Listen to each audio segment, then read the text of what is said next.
hardworking person. I'm very dedicated. I know I'm from. I know I want to go. Primarily, we had to speak English. Would actually get punished or like there were consequences for speaking your mother tongue. There's a quote that says, "You can take the boy out of the ghetto, but you can't take the ghetto out the boy." So I've still got some elements of that. They told me that, you know what? If you listen to the people around you, it might not be your manager. It might even be a janitor. If you listen to him, you will learn a thing or two. Like your talent can take you places where your character can't keep you. Well, I used to play rugby with Kudzai, and let me tell you, I'm very hard to tackle this guy. I don't know where you got this information, but it's accurate. It's actually accurate. So this journey has been a mix of, I would say, the biggest leaving point or turning point in my life was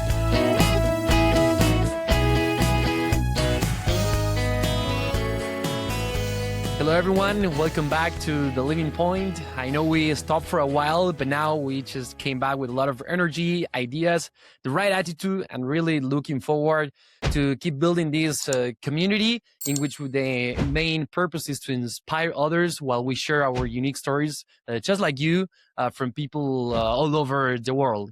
And today we get a great example of this, of what I just mentioned. And I'm fortunate enough of being a friend of him. He's from Harare, Zimbabwe. And well, his name is Kudzai Chiwara. Please welcome Kudzai to the Living Point podcast. Hey guys, nice to have you. And I kind of want to start a little bit with the fact that, just a brief intro, is that I understand that you turned down an Ivy League offer in order to go to a small liberal arts college in the south of Illinois, right? And then eventually throughout those years, you have mentioned in several interviews that you've had that it's been a game changer opportunity for you while majoring in engineering and trying to manage D1 rugby and so many internships and trying to have a social life, right? So I'm just really eager to dive deep into all that. But first, Kudzai, this is not about me, it's about you. I like for you to introduce you without mentioning your name, last name, and your current role. Okay. Who are you? This is gonna be a little hard because we're always so used to introducing ourselves with the first name and our roles. But I guess I'll say I'm a hardworking person. Nice. I'm very dedicated. I know I'm from. I know I want to go, and I'm always looking for that little light, that little opportunity to grow in, you know what I'm saying? So I think that's how I'll describe myself, and without using my name and my role. Love that. I love that, man. It's great. Now let me ask you, following up with that, where did you get that mindset or like those values? Let's say back home or while you were in the US. Well, it's part both. I got that the mentality of know where you're from. That I primarily got from when I left my home country. Just to know where you're from, like introduce yourself, make sure they know where you come from, because that's the big thing, because you're going to a bigger world. And my dedication towards like what I want to do in life, that I got when I got to the US, when I actually started majoring in the program that I wanted to do. That's when I was like, hey, I gotta lock in and make sure I get this done. So that's where the dedication came from. Sorry. No, I can't wait to dive deep into that. So now, kind of my idea, Kudzai, it's sort of to first start talking a little about your life in Zimbabwe before coming all the way and having probably your first leaving point, right? To come to the States. And then we're going to be talking a little bit about how was that transition, that identity shift probably, and where you are right now, right? And the main goal is probably to share the story and inspire others, help others in any way possible. So yeah, I mean, what was your life in Zimbabwe? Where did you grow up? Where did you go to school? Did you already speak English? Did you learn? How was that? I'll start off with my primary school, which is like grade school over here. So I went to a school called Lenny Park School. That's it's in a small town actually. So you guys got it wrong. I'm actually from Marondera, Zimbabwe, which is like 45 minutes away from the capital city, So I went to a little private school in Zimbabwe where primarily we had to speak English. Would actually get punished or like there were consequences for speaking your mother tongue. So that's how I learned how to speak English and use that throughout my whole primary school life. And then I went to high school. It was the same thing. I went to Watership College, which is also in Marondera, Zimbabwe, which is also like, I guess by this time it's like 4 or 5 minutes away from the capital city. And yeah, and after Watership College, I found myself at Principia College. Interesting. Oh, so, but wait, before we get into that, how did you start playing rugby? Or did you used to play any Oh, sports? great What were you question. Great doing? question. I was introduced to rugby in primary school at Lindy Park actually. So we couldn't start playing rugby until the third grade because that's when I think they knew we're kind of developed enough to play a contact sport. So from grade one, first grade, second grade, I just used to watch the seniors play rugby and I'm like, oh, that's a cool sport. I really want to try this, type of thing. One day I want to play this sport. So I eventually got to the third grade and then we started off playing rugby and they called it Colts. So grade three is called Colts. So Colts A is what I used to play for. So I was fast, I was agile. And back then I used to have the brains to play 10, huh? So yeah, No I way, started playing dude. fly half. I promise you, I used to play No fly half way. throughout So my whole career. for the viewers here, well, I used to play rugby with Kudzai, and let me tell you, I'm very hard to tackle this guy. Yeah, Yo, man. interesting. Yeah, so I played rugby throughout my whole primary school life. I was also good at other sports. I was the captain for Okay. cricket. When I got to, I think, most of my sports in school, I should say, if I was not the captain, I was somewhere up there, because of talents and then attitude and stuff like that.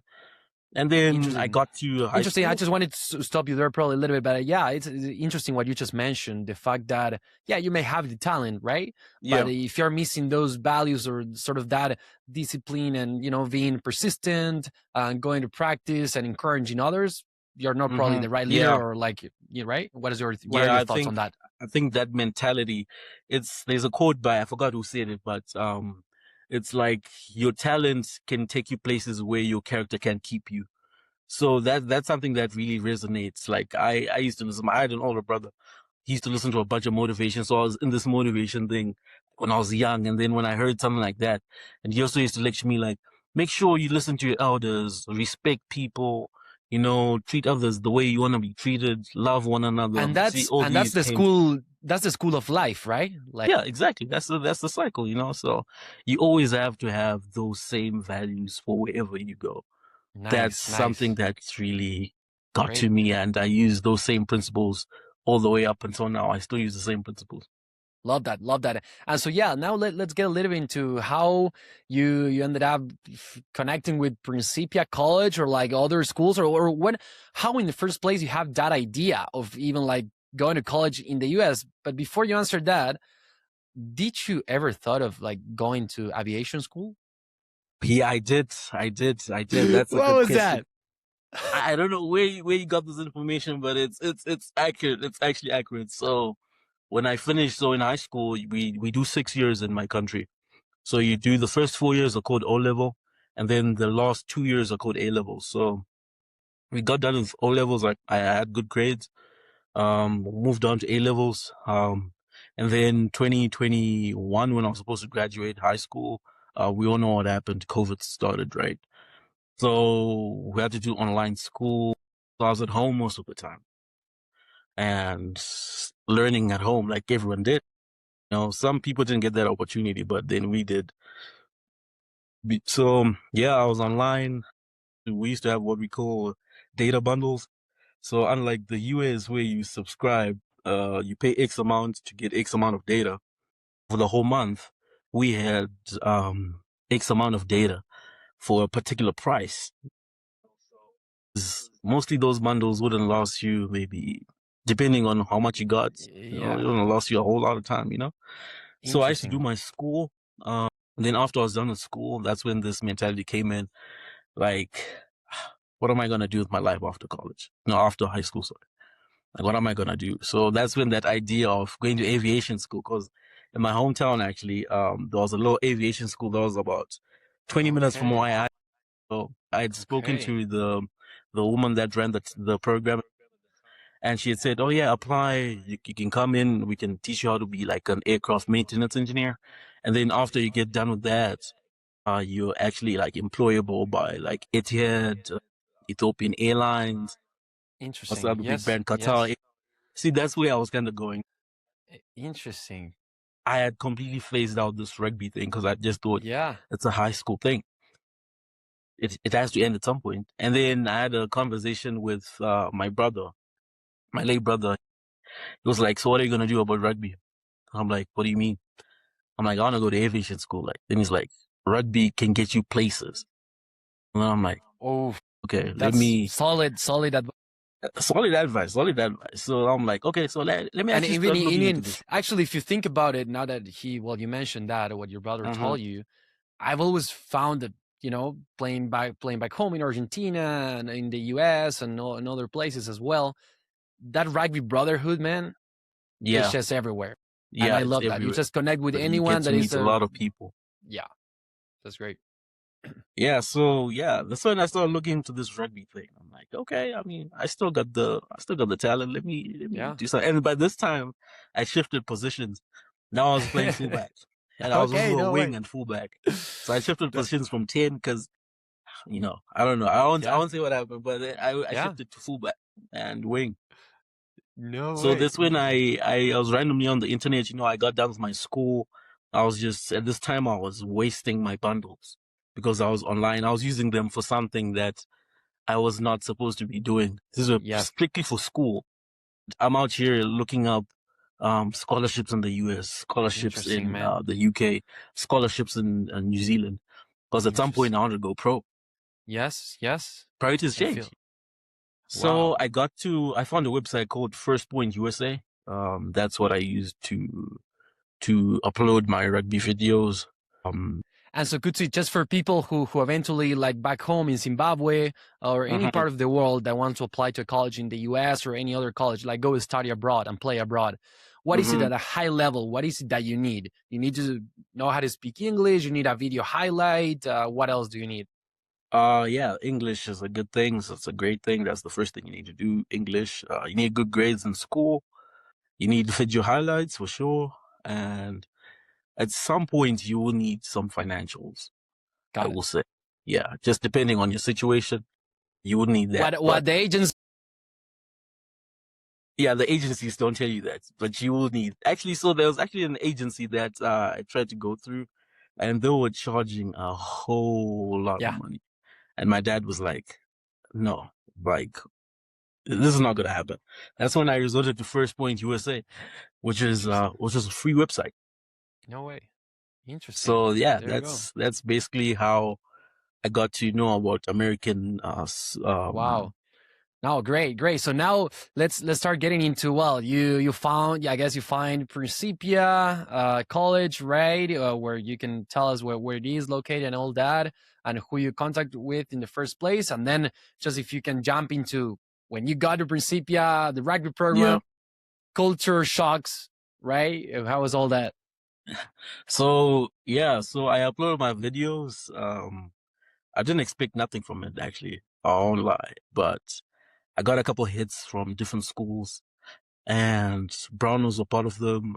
Belmont Abbey, Yes, Rio Grande, Wheeling. yes. What else? Principia was one of them too.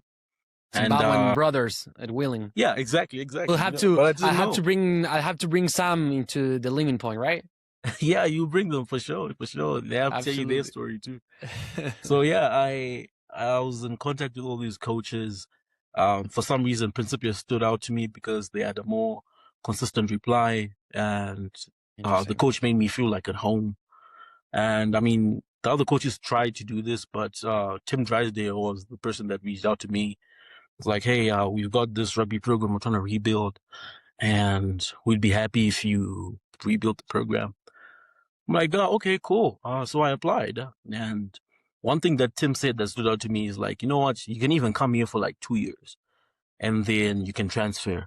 But we just trying to rebuild program. Because that's another thing now that you mentioned that whether you can transfer here in the States, that's probably not allowed, or is not a system in other countries, right? At least speaking Yeah. for myself, in Argentina, it's kind of hard to do that. But also Mm-hmm. the fact that, as an international, if you're not that 100% certain, you can go try freshman year, the first year, Yeah, you whatever. can try Then you another can year, go, another you can school. go back home if you want. I mean, Mm-hmm. but I do truly, do think that it's just a game changing opportunity to come to the States, Yeah. and just right now we're even doing this conversation. Like, who would have thought, right? Mm-hmm. So it's just insane. And so let me tell you, like, just let's take it to the plain stuff. You get a Principia, so like, how were you be able, like, to do laundry, food, right? Oh, Like, go to practice. Like, did you have a car or so not? The real stuff. when we got to Principia, so I came in with another group of guys, 4 other guys from South Africa. We actually coordinated. We made sure that we were on the same plane, so we get there at the same time, and it'll be easy for us to get to know each other before we actually go on the field. Nice. Yeah, we got to Principia. It was I think it was like 9, 10 p.m. It was quite late. We got into the dorms. They kind of showed us a little bit, and it was like, whoa. Like, we do not have these resources back in my country. I was quite shocked, but we're all tired, right? So we're all sent into, the first house that I moved into was, I think it was Anderson. Okay, We just got showed our rooms, and yeah, I was got quite it. excited. I had, I had AC in my room. Man, I had Wow. carpets in my room. I had a bunk bed. I mean, the typical. No, but all this was new to me because the school I went back to No, in Zimbabwe, no data bundle, no right? data bundles, Wi-Fi. It was all like, just, oh Disneyland. yeah, we can just give you the password, back, type of thing, so it was all quite shocking. I actually remember going on the phone with my mom and my uncles, like, hey, we made it. Like, Nice. let me just get unpacking. Great, dude. Great thing, Principia already had like bedding for us. That was pretty cool. Like basic toiletries, they had that for us. So fitting in was kind of like fitting into the room that I went into was kind of easy because the school I went to made it quite easy. Nice, So nice. And now, yeah. just kind of like, just if you could sort of like summarize, we're not gonna get into each single year. Which, by the way, you Mm-hmm. major in engineer, correct? Yes. So, and that's at Principia, I understand that's not the regular 4 years, right? Degree, Yeah. but rather 5 years. But also, before I ask you this question, why in the first place you decided to major in engineering? So I guess I'll answer this by mentioning where I come from. So my dad was well, he still is a design and technology teacher. So it's primarily engineering. I guess like the basics of Okay, engineering. You get a problem and you design a solution from start to finish. nice. And we had to do this for exams. So I took Cambridge exams from the University of Cambridge, which is based in the UK. Yes, It's a system that private schools in Zimbabwe use. So I was really accustomed to that. So my dad was an instructor for design and technology. That's what led me to love design. So I actually graduated in what we call O levels. I was considered the best design and technology student at the school, and it went on to A levels too. So I always had this design mindset in me, but then I wasn't quite sure if engineering was the right fit for me, I should say. Because I wasn't that good at physics, I'll lie to you. But Principia really, um, they made me understand the concepts. So I found out that I was actually good at understanding concepts. So that's what led me to engineering. great. So, and so let's just get into the lifestyle a little bit at Principia. So overall, like, what were you doing? I understand you were a student, right? You were also Mm-hmm. D1 rugby player. I don't know what else you were doing. I understand you were involved in the solar car team at Principia, which probably you can explain to us what that is. Mm-hmm. But how were you managing all that, like balancing and trying to have a life, right? How do you prioritize, like, multitasking? I know the rugby team, Mm-hmm. we won the D2 national championship as well. I gotta say that. Yeah. But then on your end, you also got some internships. How did you do that, man? The priorities now is it mostly comes to what comes important first. Whatever is important comes first, I should say. Back for when I came, my main priority was school and then rugby, and then everything else can fall after that. So I made sure that I got my schoolwork done, and then we realized like most of the engineering that we like to be an engineer, you gotta practice, you know. And the only practice we would get was joining the The hours. Principia College solo call. So that's how I joined the solo call. I think my late advisor was Marie Fawson. She got me to solo call. Yeah, it was pretty nice. We did a whole lot. I think the first couple sessions we got solo car. A couple of my friends that were also in engineering at the same time. The first thing we did was take apart the car, like completely like remove everything in it, Wow. put it outside, and then do repairs on the body. Wow. That was something that we got into. So it was a matter of priorities and meeting deadlines and making sure that you're in each place at the right time. Interesting, great. One of our old rugby coach, Ward Patterson, he had an agreement with the solo car group. So I think solo car happened on Mondays. So he had an agreement with like these guys are not going to come for practice on Mondays because they had solo car. So he understood. That's what I liked about him. He understood the situation. Interesting. On Mondays, we'd spend our time at solo car, and then Tuesdays onwards, we'd spend our time playing rugby. That's from 4:30 to 6:30? Yeah. So that's how from Monday to Monday next week is a non-stop, always with activities, right? Non-stop, always with activities. School. If it's not schoolwork, it's homework. I mean, that's still schoolwork, but a heads up rugby, for whoever wants to come, right? Yeah, the gym. You know how important the gym is. Yeah. No. I'm trying to have a social life as well, right? Otherwise, you burn out. You burn out. But what I came to then learn from is sometimes in life, you gotta cut some things out, and I think the thing I cut out was a bit of my social life in order to focus on my school, my rugby, the gym, and all those things. So that's how I kind of managed my time. And so now I think that's a great way to now get into the following sort of topic, which is internships and like the work in the U.S. as an international. How did you manage to land first a very competitive internship at one of the world's largest, I understand, oil and Tulsa, Oklahoma. How did you manage to do that? And I understand that you get a return offer, or how was that? How did I manage to land my internship? That's very quick. The simple answer is from the same way you did. You just applied, right? But then what did you apply with is the main question. Like, what are you doing? What's standing out on your resume? You need to stand out. That's one thing that you need to do. So I mean, which means putting yourself out there and talking to people. Yeah, put yourself out there. Make sure you know how to speak. Speak to your career office. You know, I think our career center was really good at that. They made sure our resumes were up to date. And lucky for me, I also had the career center from the University of North Dakota, so they kind of helped me too. So I just did my normal classes. I applied online. I used Handshake.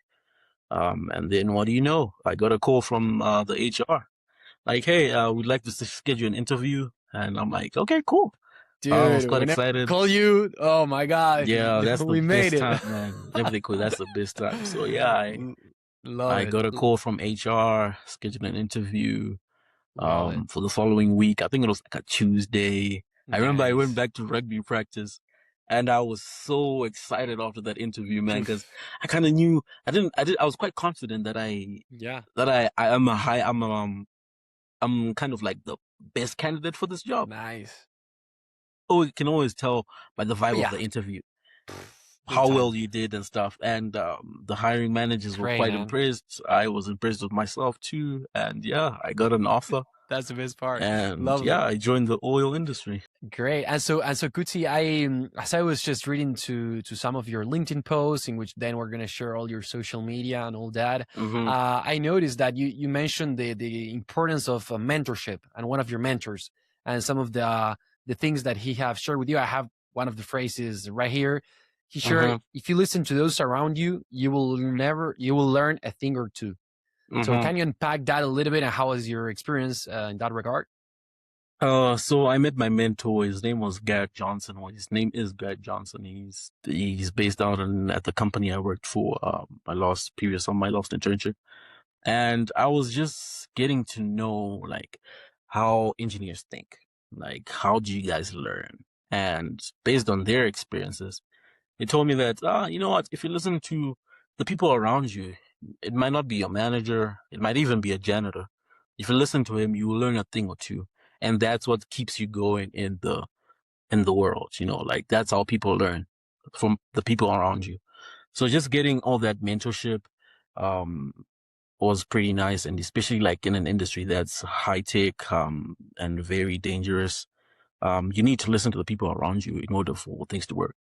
So Interesting. that's And how I kind of took my mentorship from them and wise, learned. yeah, great, great, wise advice. And so, Hmm. what do you think made you? And did you end up getting a return offer or not at the firm? Fortunately, not because of the whole visa situation. Okay. Yes. The company was not, I don't know how to say this, but they didn't sponsor any international students that came to the company. Correct.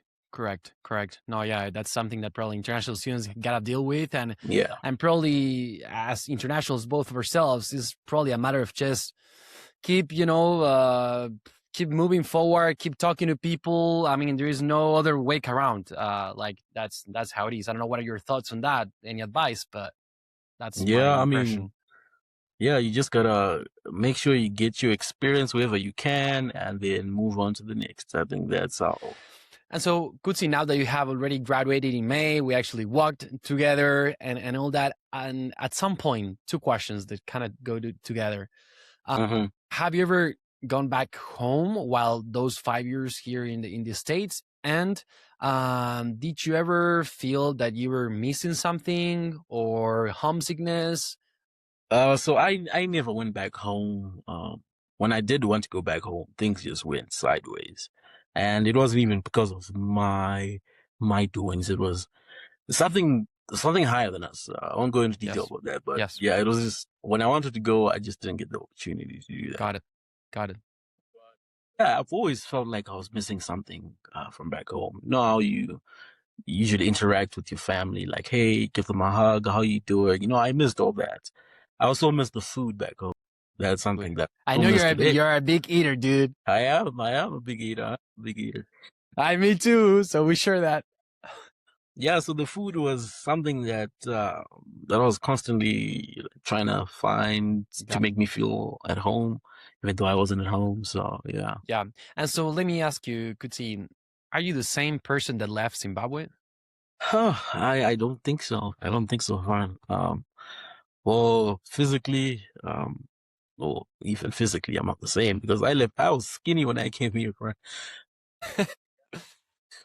I think I've grown mentally, um, physically too.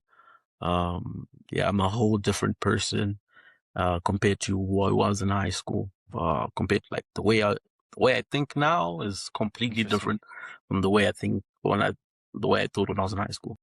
So I will Interesting. say I did change to some degree, but you can't take. There's a quote that says you can take the boy out of the ghetto, but you can't take the ghetto out the boy. You know, so I've still got some elements of that. There you go. Love that. No, I just keep the quotes rolling, dude. There you go. There you go. So let me ask you then, go following up with that. Um, do you regret anything at all? I don't think so. I don't think I have any regrets in terms of coming to the U.S. I don't regret that. That was a blessing, man. Not many people get the opportunity to study in the United States. So I do not regret anything. I will say I was in college and I did make some dumb decisions, but I don't regret them because I learned from them. Yeah, I have no regrets. I'm let's keep the ball rolling type of guy. Love it. Love that mindset. Love that mindset. And so, what was probably the hardest single thing that you had to do while you were in the States or probably back home? Yeah, not the most obvious one, right? Okay, I had to like Hmm. it sucked, but the hardest thing that probably in decision wise or you had to go through probably. The hardest thing, I will say, talking to a couple of my friends, keeping relationships. I know I've got a couple of friends that I still talk to from high school, but I know I could interact with them more. So just keeping in touch with people back home, I think that was the hardest thing that I would say. And also, I I mean, empathize. I empathize with yeah, that. exactly. And also keeping up with classes. Sometimes it gets really stressful. And you just feel like giving up. And some of those things really get to you, and you need to give yourself breaks. That's something that I came to learn, that breaks are necessary, gotta put your mind first, So the hardest thing was making those tough decisions where you know that if I don't do this, this won't happen, but it's good for my mental health type of thing. So Great. some of those decisions were pretty hard. Like that. Yeah, no, for sure. And so, Kuti, now shifting gears just a little bit, what's the current situation and a little bit of future? I know it's an international, very hard to plan ahead. You never know. But where are you now, like in terms of life in general? That your answer might be broad. So yeah, exactly. Just feel free to share what So you think. life in general now, I just got my work authorization a couple of weeks ago. Congrats, man. So thank you. So now I can actually start applying to jobs and have a start date that's certain. I had a job lined up for as soon as I graduated. It was an internship, but yeah, everything was in line. But then because of situations I can't control, that didn't happen. So I had to change. You had to adapt to the situation. So yeah, so adapted. Now we're moving on to the next. Good. No, yeah, I completely agree. That's life. Yeah, I love that what you just said. There are things that you cannot control. You cannot really do anything about it. Yeah. So can you pronounce again your city back home? What is? Marondera. That's how people say it. But I mean, Marondera. I got the little accent in me, so I say Marondera now. But Yeah. I feel you. It's like for me saying Francisco rather than Francisco. So let me ask you, Kudzai, what would you tell a young little kid from Marondera that wants to leave home, or he just doesn't know if he can take or she the next step in life? I will say, continue to work hard, and one day the light will find you. Like, hard work is always noticed. I will say that. And just know what you want in life.